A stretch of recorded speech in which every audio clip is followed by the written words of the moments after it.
roman historique, bonjour. Donc aujourd'hui, jour de publicité. En fait, je reviens vers vous parce que je vais faire des signatures à Gouesnou, près de Brest, le samedi 6 décembre, donc de 14 à 18h30 à peu près. Hein. Donc je répète, Gouesnou, hein, c'est dans le Finistère Nord, près de Brest, le 6 décembre, qui est un samedi, hein, de 14h à 18h30.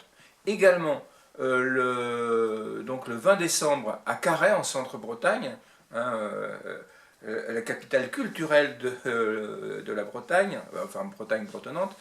Donc je fais donc des signatures de 14h à 18h30. Et alors les deux sont des librairies Centre Leclerc, hein, des espaces culturels Centre Leclerc. Donc l'un, je répète, le 6 décembre, samedi, et l'autre le 20 décembre à Carhaix. Hein, donc espace culturel également en librairie, des signatures. Donc il s'agit des deux premiers tomes de la saga Le Sabre de Damas, hein, voyez-vous. Donc le premier c'est Dieu et le roi, hein, ça se passe pendant la chouannerie, pendant la Vendée, etc. Je vous relis le quatrième de couverture. Le Sabre de Damas, Dieu et le roi, tome 1. Cornouailles, XVIIIe siècle, jeune paysan du plus profond de la Basse-Bretagne, Caorentin Larour est fasciné par les contes et légendes de sa douce enfance.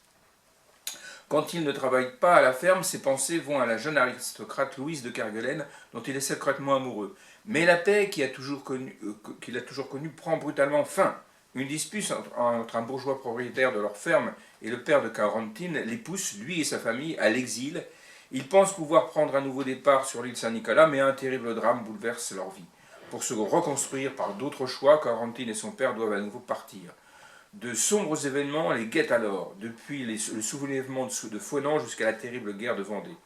Nouvelle langue, nouveaux prénoms, nouvelles rencontres, le jeune breton doit-il mettre de côté ses origines et son passé pour trouver sa place au sein d'une France en pleine mutation. Alors, deuxième tome, qui sera également en signature, donc les 6 et 20 décembre, qui sont des samedis, je vous le répète. Donc, le Sabre de Damas, Hussard, cette fois-ci, tome 2, hein, voyez-vous. Alors, prisonnier des soldats bleus et enrôlé de force, Corentin, pour le coup, traversera l'Italie, l'Égypte, il ira jusqu'à Damas et Istanbul. Il est toujours à la poursuite de son identité et de son amour. S'évadera-t-il pour rejoindre ses anciens compagnons royalistes ou se laissera-t-il fasciner en Italie par un jeune général nommé Bonaparte? Il rencontrera aussi l'amitié, celle de Maurice et de Charles-Louis Lassalle. Sa route croisera encore celle de Louise en Égypte pour s'en éloigner à nouveau, bien malgré eux.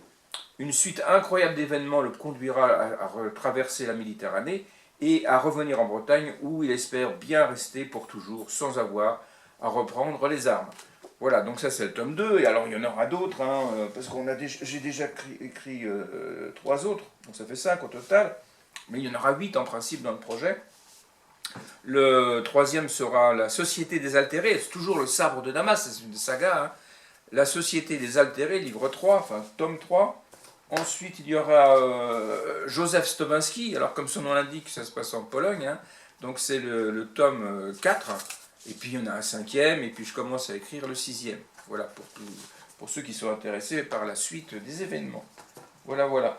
Donc je vous répète, hein, pour ce qui est des signatures, donc à l'espace culturel, donc Leclerc, le 6 décembre, hein,